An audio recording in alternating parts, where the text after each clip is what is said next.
میرا نام ہے سلمان رشید اور ایک مسافر کی دنیا کی ایک نئی کہانی آپ کے لیے لایا ہوں۔ آج کی کہانی جو ہے وہ ایک شکست کی ہے، میری اپنی شکست کی۔ لیکن اس پہ جانے سے پہلے میں آپ کو ایک بات بتاؤں کہ میں دو کو پیماؤں کو 20ویں صدی کے بڑے مشہور کو پیما تھے، نقشہ ساز تھے، ایکسپلوررز تھے، اور انہوں نے یہاں ہمارے کراکرم اور یہ چین کے کنلن کے پہاڑ اور شخصگام ندی میں بہت کام کیا۔ ان کو میں اپنا ہیرو مانتا ہوں۔ ایک تھا ایرک شپٹن اور دوسرا تھا ولیم ٹلمن۔ ٹلمن 1897 کی پیدائش تھا اور شپٹن 1937 کی، یعنی ٹلمن 10 سال بڑا تھا۔ یہ دونوں کافی عرصے سے اکٹھے کو پیمائی کر رہے تھے اور 1920 کی دہائی سے انہوں نے کام شروع کیا ہوا تھا، یہی افریقہ میں، پھر یہاں۔ تو 1947 میں یہ ایک پہاڑ چڑھنے گئے جس کو اصل نام تو ہے اس کا مستاغ عطا، لیکن اردو کے جاہل جو سفر نامہ نگار ہیں نام نہاد، انہوں نے اس کا نام مشٹاگاٹا بنا دیا، جبکہ انہیں یہ نہیں پتا کہ ترکی کے اندر ٹے ہوتی نہیں ہے، تو لفظ مستاغ عطا ہے جس کا مطلب ہے مز ہوا برف، تاغ پہاڑ اور عطا باپ، یعنی برفانی پہاڑوں کا باپ۔ لیکن اس کے پیچھے ایک چھوٹی سی کہانی بھی ہے۔ 1880-85 کے لگ بھگ ایک سویڈش ایکسپلورر تھا، سوین ہیڈن، تھا بڑا نسل پرست آدمی، ویسے برا سا۔ تو ہیڈن جو ہے وہ یہاں پہ ایکسپلور کر رہا تھا، تو اس نے یہ پہاڑ جب دیکھا تو اس نے ایک مقامی آدمی سے پوچھا کہ بھائی یہ نام کیا ہے پایا نیزا؟ تو اس نے کہا کہ سر جی یہ مستاغ عطا، یعنی برفانی پہاڑ میرے باپ، عزت کے طور پہ اس کو عطا کہہ دیا باپ کے طور پہ، برفانی پہاڑ میرے باپ۔ ہیڈن نے سنا مستاغ عطا، وہ جو بیچ کا کوما تھا مستاغ اور عطا کے درمیان، وہ اس نے مس کر دیا، تو اس نے مستاغ عطا لکھ دیا، یعنی برفانی پہاڑوں کا باپ۔ تو یہ بن گیا باپ، لیکن برفانی پہاڑوں کا۔ لیکن مجھے یہ پتہ ہے کہ یہ نام شاید اس سے پرانا تھا، یہ کہانی اپوکرفل ہے، جسے ہم کہتے ہیں نا ایجاد ہو جاتی ہیں جو کہانیاں اور پھر چل پڑتی ہیں۔ بہرحال تو 1947 میں شپٹن اور ٹلمن یہ پہاڑ کلائم کرنے گئے، تو کر تو لیا، لیکن جب مارچ 1977 کے اندر جب شپٹن کینسر سے فوت ہوا تو ٹلمن کو کہا گیا کہ وہ اس کی اوبیچری لکھے، جو کہ جیوگرافیکل جرنل کے اندر چھپی ہوئی ہے، میرے پاس ایک فوٹو کاپی یہاں رکھی ہوئی ہے۔ اس میں ٹلمن کے لفظ بڑے مزیدار ہیں۔ اس نے کہا کہ وہ اب 50 سال کا تھا 1947 میں جب وہ مستاغ عطا کلائم کر رہے تھے، تو وہاں سے اس نے کہانی شروع کی کہ I was suffering from mountaineer's foot, the inability to put one foot ahead of the other، یعنی جب آپ تھکے ہوئے ہو تو ایک پیر سے دوسرا آگے گزارنا بڑا مشکل ہوتا ہے۔ تو اس نے کہا کہ میں تو 1947 میں 50 سال کا ہو چکا تھا، تو یہ ہو رہا تھا مجھے۔ اور بہرحال میں 2012 میں ایک اپنا ایڈونچر کرنے گیا بلتستان۔ یہ ایڈونچر یہ تھا کہ کبھی 20-25-30 سال پہلے ایک کتاب میں پڑھا تھا کہ جی ایک درہ ہے وادی شگر کے اور وادی شیوک کے بیچ، جس کے وہ تھلے لا کہتے ہیں، اور اس کی ہائٹ کوئی اونچائی اس کی کوئی 4,500 میٹر کے قریب، یعنی 14,500 فٹ کے لگ بھگ۔ تو تھلے جو ہے وہ بلتی زبان میں زیرے کو کہتے ہیں۔ اچھا، اب میری اس میں جو تھی سوچ کا وہ جو سارا امیجنیشن تھی، اس کے اندر یہ تھا کہ یہ درے کے ضرور آس پاس اچھے موسم میں اگر آپ جائیں تو وہاں پہ زیرے کے بے شمار پودے ہوں گے، اور اگر آپ بلتستان میں اسکردو کے اندر آپ کسی یا خپلو میں آپ بازار سے زیرہ مانگنے جائیں تو وہ زیرہ سارا وہاں کا مقامی جو اگتا ہے وہ ہوتا ہے۔ تو وہ مجھے تھا کہ میں نے وہ زیرے کے جو جنگلی پودے بے شمار اگے ہوئے ہیں، جس کی وجہ سے پورے ایک درے کا نام تھلے پڑ گیا، وہ میں نے دیکھنے ہیں۔ تو سن 2012 کے اندر 5 جون کو میں وہاں پہنچ گیا اسکردو، اور اس سے پہلے فون کے اوپر میں نے اپنے بڑے ایک پیارے دوست حسن جان کو کہا، یہ آپ حسن جان کی تصویر بھی دیکھ لیجئے، حسن جان سے میں نے کہا کہ بھائی وہ تھلیلا اگر وقت ہو تو مجھے تھلیلا تو کلائم کرا دو، کہنے لگا ٹھیک ہے آ جائیں آپ، تو میں وہاں پہنچ گیا، حسن جان اسکردو میں آ کے ملا، ہم بازار گئے، وہ 3-3.5 دن کا ٹریک بنتا ہے، اگر آپ ٹھیک چلیں تو 2 راتیں درمیان میں آتی ہیں، اگر آپ ذرا ماٹھے ہیں تو پھر شاید ایک تیسری رات آپ کو پرلی طرف اترنے کے بعد بھی آئے، تو ہم لوگوں نے 2 راتوں اور تیسرے دن کا بندوبست رکھا ہوا تھا کہ شاید ہمیں پرلی طرف دبلا خان یا اس سے نیچے جہاں جیپ آتی ہے وہاں ہمیں رکنا پڑے گاڑی کے انتظار میں۔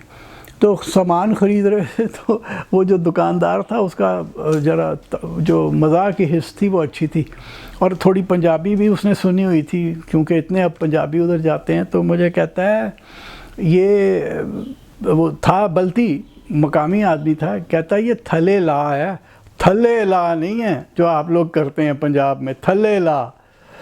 تو خیر ہم نے کہا ہمیں پتہ ہے کہ یہ تھلے لا ہے اور زیرے کی وجہ سے یہ تھلے لا ہے، تو خیر ہم وہاں سے جناب ہم نے جیپ کرائے پہ لی، اور یہ جو تھلے لا کو جانے والا رستہ ہے یہ وادی شگر کے بالکل متوازی پیرلل ایک وادی ہے، پر ذرا تنگ سی وادی ہے، وادی شگر تو بڑی چوڑی وادی ہے، یہ بہت تنگ سی وادی ہے، اور یہ اوپر جا اس میں زیادہ دور تک جیپ نہیں جا سکتی، ہم نے جو جیپ لی وہ ہمیں میرے خیال تھوڑا سا ہی آگے لے کے گئی، اور وہاں پہ وہ ایک کام ہو رہا تھا، کوئی بجلی گھر بن رہا تھا 1 میگا واٹ کا، تو اس نے کہا جی بس اس سے آگے نہیں اب جا سکتی، یہ بھی بجلی گھر کا سامان پہنچانے کے لیے انہوں نے رستہ بتایا ہے، ورنہ پہلے تو آپ پیدل ہی آیا کرتے تھے شگر سے ہی۔ خیر ہم وہاں اتر گئے، تو سامان ابھی باندھ رہے تھے، یہ آپ دیکھ لیجئے سامان باندھنے کا وہ مرحلہ چل رہا ہے، تو حسن جان نے کہا کہ یار 11 بج رہے ہیں، ایسے کرتے ہیں کہ ہم یہاں کھانا کھا لیں، کھانا پکاتے ہیں، کھانا کھا کے آگے چلیں گے تاکہ پھر ہمیں درمیان میں نہ رکنا پڑے۔ تو ایک مرغی ساتھ لائے ہوئے تھے، اس کو فٹافٹ انہوں نے کر کے تو وہ بنا لیا، اور ہم چل پڑے آگے۔ انہوں نے حسن جان نے اپنے ساتھ ایک بندہ اور لے لیا تھا، اس نے کہا کہ 3 دن کا سامان ہے، میں نے مجھ سے پوچھا تو میں نے کہا یار میں تو 10-12 کلو اٹھا سکتا ہوں، اپنے کیمرہ ہے میرے پاس، سلیپنگ بیگ اپنا میں اٹھا لیتا ہوں، تو وہ میں نے اپنا بیک پیک لیا ہوا تھا۔ تو حسن جان نے کہا کہ ایک آدمی کو آسانی کے لیے ہم اور لے لیتے ہیں، اشرف حسین صدپارہ کا رہنے والا، جہاں کے ہمارے بڑے مشہور ماؤنٹینئرز 2-3 گزر گئے ہیں، تو وہ مجھے ہم تینوں انہوں نے کہا کہ جی آپ آگے چلیں، کھانے کے بعد ہم یہ برتن دھو کے سامان سارا اکٹھا کر کے تو پیچھے آتے ہیں۔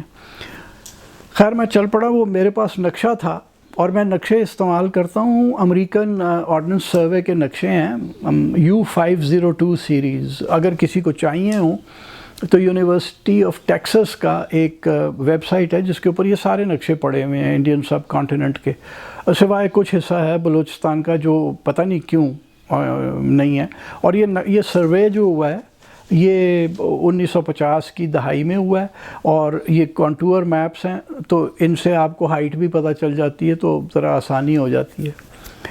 اچھا تو میں خیر وہ نقشہ لے کے آگے چل پڑا، وہ ایک جگہ پہنچا جہاں پہ ایک گھر تھا، اور ایک بندہ بیٹھا ہوا تھا، چائے وائے بنا رہا تھا، اپنی بھیڑ بکریاں اس کی چر رہی تھیں آس پاس، تو میں نے کہا کہ یہ باما ہریل ہے؟ کہتا نہیں یہ مار پوسٹ چو ہے، تو میں نے کہا یار نقشے پہ تو باما ہریل لکھا ہے، کہتا نہیں ہم نے تو کبھی نام بھی نہیں سنا، میرے نقشے پہ باما ہریل لکھا ہوا تھا۔ مار پوسٹ چو کا مطلب ہے، مارپو لال کو کہتے ہیں بلتی میں، اسچو کا مطلب ہے پتھر کی دیوار یا چٹان، تو اس نے کہا کہ یہ جو چٹانیں لال لال سی ہیں اس کی وجہ سے اس کا یہ نام ہے۔ خیر میں وہاں سے آگے چلا، تھوڑا ہی میں گیا تو وہ رستہ جو تھلے لا کو جاتا تھا وہ سیدھے ہاتھ یعنی مشرق کی طرف گھوم گیا، اور حسن جان اور اشرف حسین نے آ کے مجھے پکڑ لیا اور پھر ہم اکٹھے وہاں سے آگے گئے. کوئی شام 5 بجے ہم ایک چھوٹی سی جگہ پہ ایک گھاس کے میدان سے میں پہنچے. دونوں طرف اونچے پہاڑ تھے. یہ آپ دیکھ لیجئے پہاڑ برفانی ہیں. یہ مغرب کی طرف کا آپ کو نظارہ دکھ رہا ہے اور یہ جنوب کی طرف. اور یہ ایک گھر تھا. میں نے تو خیر اپنا خیمہ لگا لیا. یہ آپ کو میرا تمبو نظر آ رہا ہے اس میں تصویر میں. حسن جان اور اشرف حسین جو ہیں وہ تو جو مقامی تھے بکروال بلتستان کے لوگ تھے, ان کے ساتھ انہوں نے رات گزاری. وہاں ہم نے کھانا وانا پھر پکایا, کھا کے سو گئے. اچھا اب جب یہاں ہم پہنچے ہیں تو میری ٹانگیں بالکل اکڑ چکی تھیں اور میں نے حسن جان کو کہا بھی, میں نے کہا یار یہ میری ٹانگیں بہت اکڑ گئی ہیں, میں بیٹھ جاؤں تو میں کھڑا نہیں ہو سکتا خود. بلکہ حسن جان نے میرا ہاتھ پکڑ کے مجھے ایک جگہ کھڑا بھی کیا تھا. تو کہنے لگا کہ یہ کیسے ہوا, ہم نے 2006 میں جو اکٹھے لمبا سفر کیا تھا اس میں تو آپ بڑے فٹ تھے. میں نے کہا ہاں 6 سال بھی گزر گئے ہیں. کہتا نہیں آپ یہ ٹھیک ہے بالکل. میں نے کہا یار مجھے تو لگ رہا ہے کہ میں کل چل ہی نہیں سکوں گا. خیر وہ صبح ہم جب اٹھے تو چل پڑے. 6 بجے ہم یہاں سے نکلے. کوئی 8:30 بجے کے قریب ہم جو ہے بالکل درے سے تھوڑا نیچے پہنچے. میرے اندازے میں درے کی اونچائی اگر 4,500 میٹر تھی تو میں نے اپنے الٹی میٹر میں دیکھا تو یہ جس جگہ ہم کھڑے تھے یہ 3,900 میرا خیال ہے 40 میٹر کی بلندی پہ تھا. اچھا میں نے حسن جان سے کہا کہ یار میری رفتار اتنی کم ہے, 8:30 بج چکے ہیں میری, ابھی ہم نے نیچے گھاٹی میں اترنا ہے اور پھر ہم نے اوپر چڑھنا ہے, اور جب ہم برف پہ پہنچیں گے تو 10 ساڑھے 10 بج چکے ہوں گے اور سورج اس دن نکلا ہوا تھا. اچھا ایک آپ کو بتاتا چلوں کہ یہ عام طور پہ جون میں تھلے 14,000 فٹ اگر بلندی ہے تو یہاں پہ برف پگھلنی شروع ہو چکی ہوتی ہے, تھوڑی تھوڑی برف رہ گئی ہوتی ہے. لیکن آپ اس تصویر میں آپ دیکھیے کہ یہ جو اگر آپ بائیں سے دیکھنا شروع کریں تصویر کو تو جو وہ برفانی چٹان نظر آ رہی ہے وہ جہاں نیچے کو ہوتی ہے ہلکی سی سیڈل بن رہی ہے وہ تھلیلا ہے, وہ ہے درہ, وہاں سے پاس کرتے ہیں آپ. تو یہ تو برف سے اٹا پڑا ہے. اور میں نے کہا کہ یار کچھ نہیں تو یہ تو 8-8 10-10 فٹ برف ہے اوپر. کہنے لگا ہاں بالکل ہے. اور حسن جان نے یہ بتایا کہ جناب یہ جو پچھلی سردیاں گزری ہیں اس میں بہت برف باری ہوئی, زیادہ برف باری ہوئی ہے, اور اس سال اس لیے زیادہ برف ہے. اور پھر یہ جو گرمیوں تک کے آنے کا موسم تھا یہ بھی کچھ بادل زیادہ رہے تو برف پگھلی بھی نہیں ہے, اس لیے یہ برف اتنی ہے. خیر وہاں جب ہم بیٹھے ہوئے تھے تو میں نے کہا بھائی حسن جان میں تو نہیں چل سکتا. کہتا نہیں یار تم چل لو گے, کوئی مسئلہ نہیں ہے, بس چلتے ہیں آگے. تو میں نے کہا کہ مشکل لگ رہا ہے. کہنا نہیں میں یہ بیک پیک مجھے دے دو. تو میں نے حسن جان سے کہا کہ یار 40-42 سال ہو گئے ہیں یہ کام کرتے ہوئے, میں نے آج تک جس لوڈ کو لے کے چلتا ہوں نا وہی لوڈ آخر تک میں ہی اٹھاتا ہوں, میں نے کبھی اپنا لوڈ کسی کو نہیں دیا. تو یہ بڑی شرمناک بات ہے, میں اپنا لوڈ نہیں دوں گا, ناکام ہو جاؤں گا پر لوڈ نہیں تمہیں دوں گا. تو کہتا چھوڑیں یہ لوڈ یہ اشرف اٹھائے گا, میں آپ کو کندھوں پہ اٹھا کے لے کے جاتا ہوں. میں نے کہا نہیں کرنا. اچھا اور ہماری یہ بیسا بیسی چل رہی تھی نا کہ تھوڑی سی دھوپ نکل آئی تھی. سارا دن ویسے صبح سے بادل تھے, پھر کچھ تھوڑے دھوپ نکلی جس کے اوپر میں زیادہ ڈر گیا تھا. میں نے کہا یار اب دھوپ نکل آئی ہے, اب تو یہ برف حلوہ بن جائے گی اور 1-1.5 گھنٹے کے اندر جب تک 2 گھنٹے میں ہم اوپر پہنچیں گے تو میں نہیں کر سکوں گا, کیونکہ پھر آپ دھس جاتے ہیں, پھر آپ کو اپنے آپ کو کھینچنا اور 4-5 فٹ کی برف میں سے اپنی ٹانگوں کو نکالنا وہ ایک عذاب ہوتا ہے. جنہوں نے یہ تجربہ کیا ہوا ہے انہیں پتہ ہے کہ یہ کتنا مشکل کام ہے.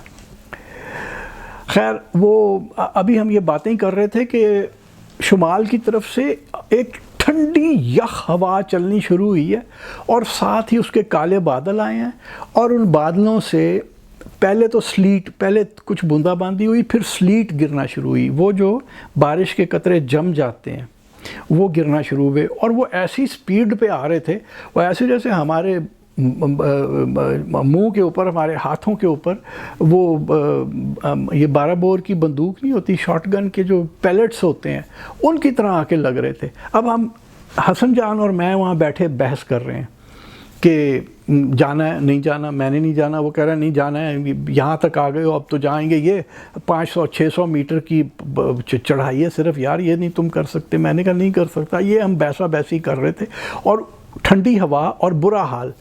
اچھا اشرف حسین جو ہے اب ستپارہ کا رہنے والا، ان کے لیے تو سردی کوئی معاملہ ہی نہیں رکھتی، تو وہ اتنی تیز اور ٹھنڈی ہوا چل رہی تھی کہ وہ بار بار اپنا منہ ادھر کرتا تھا کہ وہ سلیٹ پڑتی تھی منہ پہ۔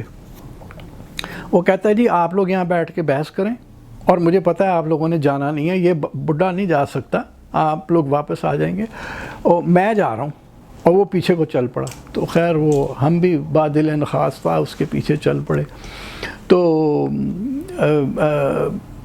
اور اب بلتستان پہنچنا، پھر سڑکوں کے وہاں پہ جو حالات تھے، جہاز ملتا نہیں ہے، مجھے کچھ اس وقت شک تھا کہ یہ اب میرے سے نہیں کیا جائے گا۔ اچھا اشرف خان کا پیچھے جانا تھا کہ میں نے ایک بار پھر اپنا الٹی میٹر نکالا، اپنا جی پی ایس نکالا، اور میں نے دیکھا کہ ہم 3745 میٹر کی بلندی پہ بیٹھے ہوئے ہیں، اور بس یہ 600 میٹر ہی اور ہم نے 700 میٹر اور چڑھنا تھا، لیکن میں نے طے کر لیا تھا کہ میں جا نہیں سکتا، بستی کران والی گل ہی سی۔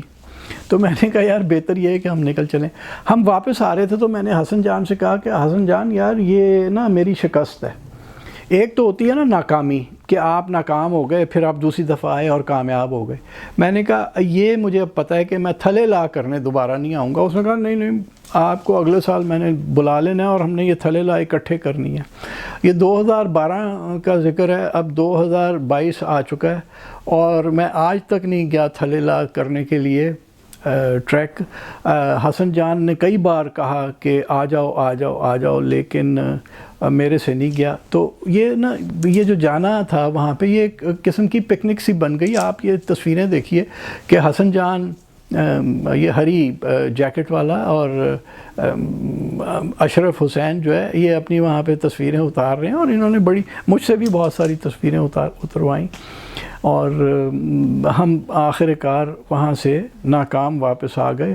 اور میرا خیال ہے کہ میری جو کوئی 41 سال کا 42 سال کا ٹریکنگ کا تجربہ ہے، اس کے اندر یہ پہلی بار ایسا ہوا ہے کہ میں کچھ نہ کر سکا، کہیں نہ پہنچ سکا، اور پھر میں نے طے کر لیا کہ یہ میں کر ہی نہیں سکتا اب۔ تو آج کی جو ہماری داستان تھی وہ اس شکست کی تھی۔